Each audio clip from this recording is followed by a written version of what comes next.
All right, welcome back. It's still 2 p.m.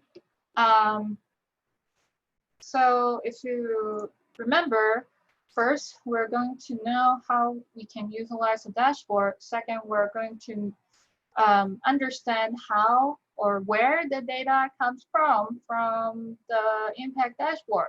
Right now, we're going to talk about that. Where does the data come from? I'm going to share my screen again. All right. So to recap, I'm on the SNAP-Ed highlights. I have SNAP-Ed 2020, SNAP-Ed in Kansas State on. You probably won't see it because you can't see all the data, which is fine. Whatever you have it on your impact dashboard now, it's fine. All right. It has an introduction about what SNAP-Ed is. The first thing about activities by city. So you can actually zoom in and zoom out because some of you probably only have data on one local extension unit. So you need to zoom in to show that, okay, this is my county and I have, this is by city. When you look at it, it says city, Lindsborg. By the way, can you see it? Is the word too small? Do I need to zoom in? No, it shows up fine. Okay, thanks. Now, as you can see, in Lindsborg City, somebody has reported one program activities, one PSC activities. So that's why there are two total activities. So these are just the total number of activities that you put in pairs. I believe for extension it's the same, except you don't have PSC activities in there. If we look at maybe bigger circle, so with bigger circle, you can see there are more number of activities reported in here. In Wichita, we have 46 total activities. In Hayesville, we have 7. The circle kind of overlap. I think it's just the proportion of the number. It doesn't seem to be like this whole thing is Wichita. No, I think that's just like this is Wichita, and because it has 46 activities, so it's a large circle. And then in Hayesville, this is the location. It has 7, so that's why it's a small circle. You can see there are a lot of overlap here, but you can look at the circle and then it shows you different city and how many activities are there.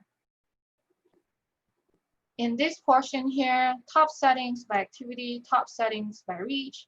Again, because it's activities, so it's a combination of direct or program activities and indirect activities, P and PSC. Is that correct? Let me see. Yeah, here it says here.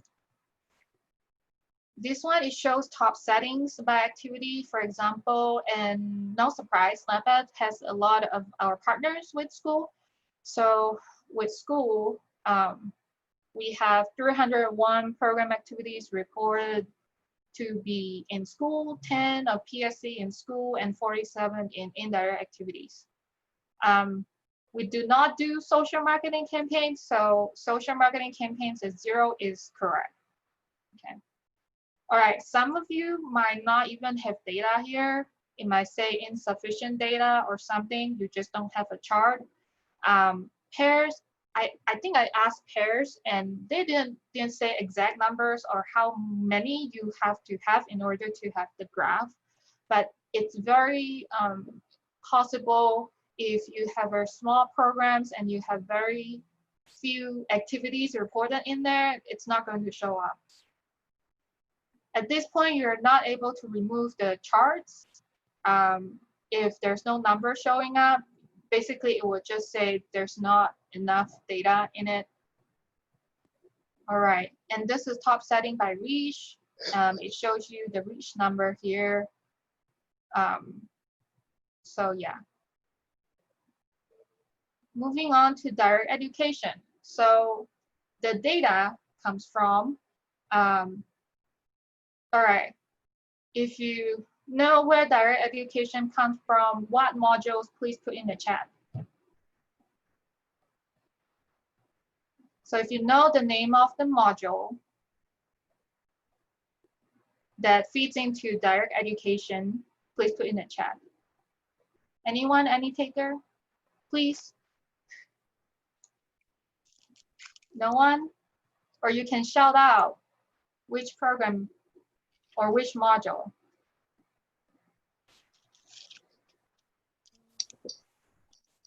Program SnapEd, yes. Yes, program activities. Thank you, Candy. SnapEd stuff, you should know this. I kind of expected you to know the answer. All right, so with program activities, you will be able to look at your reach number. I believe for extension, it's the same, the program activities module. Okay, so if you're not familiar, when you go to track, you go to program activities here. This is where you put in all your direct education activities. Okay. Whatever number you reported, however many sessions, remember for Kansas SnapEd, you need to have at least 4. It adds up all your program activities, so it shows you the total number of sessions, and then it shows you the total number of hours. Delivery methods, most of us just do like face-to-face, so this shows that 99.6% of our program activities or direct educations are done by face-to-face, which they are 445 program activities. These are nice charts about the demographic makeup of the direct education or your class participants. For Kansas State in this year at least, we have 86% of our participants are 5 to 7 years old. We have 5.8% that are adult, and then 8.2% who are senior adults. We have pretty, like half of our class participants are female and male, and then we have race here. So you should be able to see it when you point it out. You don't have to even click it. You just hover over, it will show you Black 11.4%, and then the number of people. I think it's pretty cool. So remember in program activities, you can put in the number of volunteers. For SnapEd, we don't really ask you to do it, it's optional, so it will show up anyway. You can't take it away yet. All right, next one. I'm gonna ask the same question again. It's a very, very simple answer. For indirect activities dashboard here, what's the name of the module in pairs that fits into this dashboard? Put it in the chat box. Indirect activities. Yes, thank you. Thank you very much, Karen. So for Kansas SnapEd, at least when you go to track and indirect activities, that's where it fits into here. Karen, you might want to mute your mic if that's okay with you. Thank you. We are only asking you to report Show Me Nutrition family newsletter. They're for 5th grade. So that's why it only shows hard copy materials here. There should be more, but because I only asked you to put in hard copy materials, that's why it show up here. I think somebody put in electronic materials. That's probably like a test entries probably from me. So don't worry about it. And this is the reach settings. And this is a total estimated reach. Remember when I talked to you about indirect activities? When you give out family newsletter, you are reaching the student and the household. So that's why the total estimated reach is more than newly reached. Newly reached would be the household. They're not reached by the corresponding program activities, so the numbers are lower here.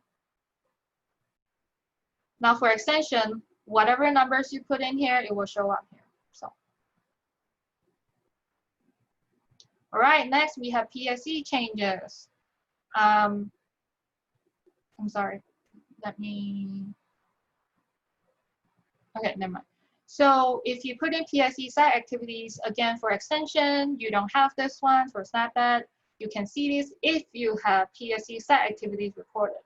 If you don't, I don't know if it will show up or not. I think it would say data insufficient, maybe. So, and actually, there's a link here, and it says examples of PSE. I encourage you to go ahead and take a look what PSEs are. All right. This is not my favorite chart. It shows the pipeline. So remember when you think about the stages, okay, let me go here and here. Again, for extension folks, you won't have this. All right, when you put in your stages of implementation, this one, you can choose site, contacted, or things like that. These stages of implementation feeds into here. For Kansas right now, there's no planning stages specified because I think it's optional. Well, it's not optional. Yeah, I don't know what happened here. So we have 42 activities that said that they have contacted the site. 30 said that they are planning or in preparation. So it gives a good view of the stages of PSE site activities that you're in. It's a weird chart.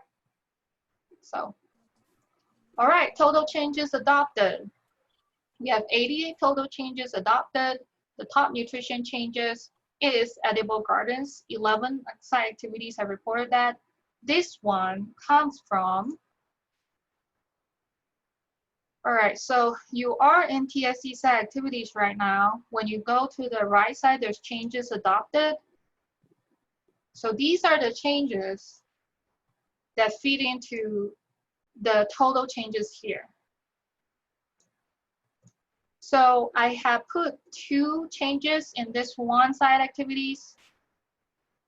It will show up as one in the physical activity facility and one in improvement access to exercise or recreation facilities. All right, it might be a little bit confusing, but that's why you have more total changes than total number of reported PSE site activities, because one PSE site activity can have multiple changes. So it's a summary of what you have done with regards to your PSE. I like this a lot, just so you know. This is showing that it's still thinking, and I'm not sure why. All right, let's look at the next one. All right, PSE sustainability mechanisms. Going back to the site activities, I have told you probably multiple times that I want to know if there's sustainability plan with the PSE site, and you should mark yes. If there's none, then next year you want to work on having sustainability in your plan. So there are like 5 options here on what kind of adoption that your team is planning to adopt to sustain the sites, and this is how it shows up here. These are the number of sites reported. That 2 of the sites say that there's no plan to adopt the support from stakeholders. 5 said that they plan to adopt. 8 said that it's in process. All right, so I know for each of you local extension unit, if you don't have a lot of PSE sites reported, you probably won't get a lot of data in here. And that's totally fine too. And for some of you who are regional specialists, it would be really good to look at overall of what your region is doing. You will probably have more data.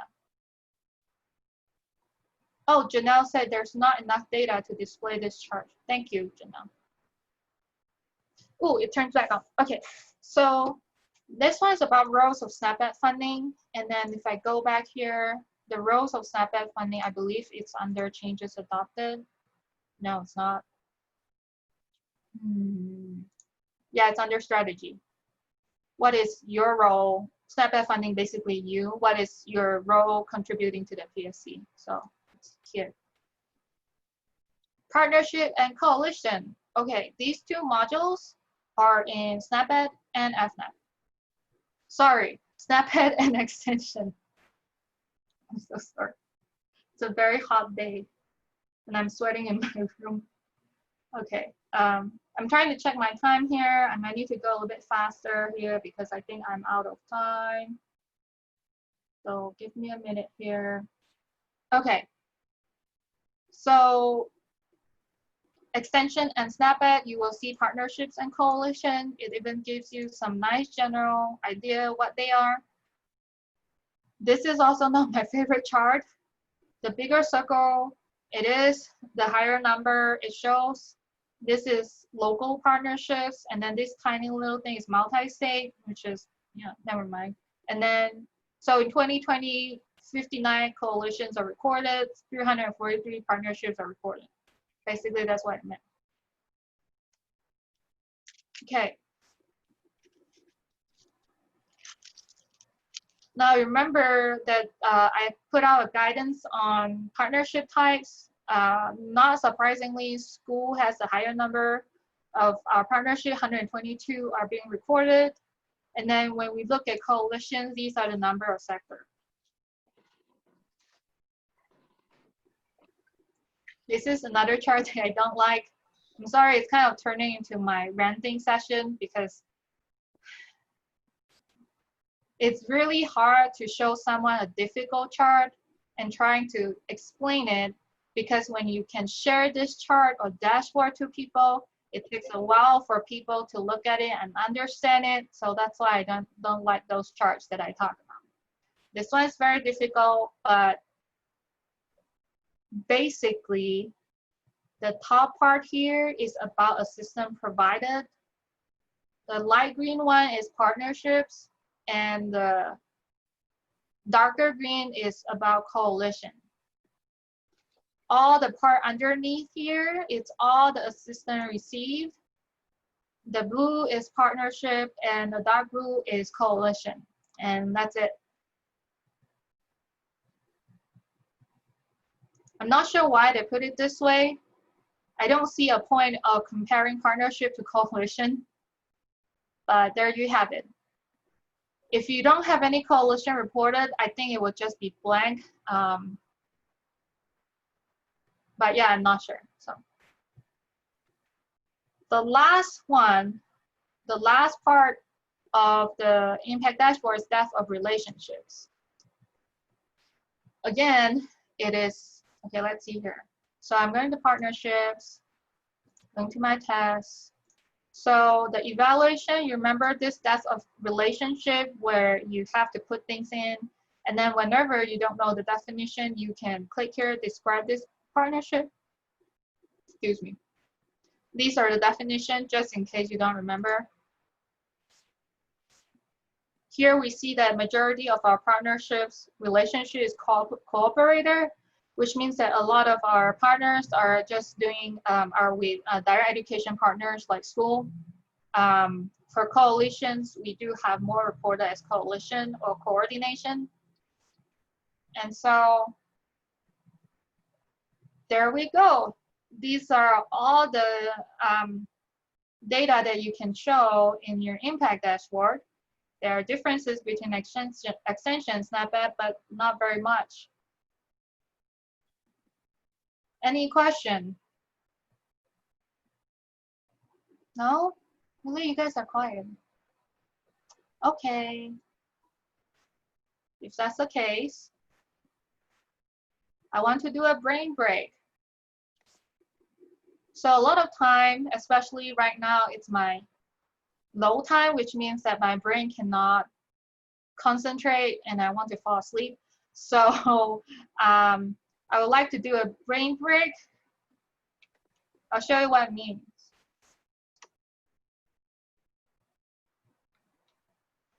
Oh, Becky, thank you for your comment. That is exactly why we need to keep up with good data entry so we can have good reports on the back end. Thank you, Becky.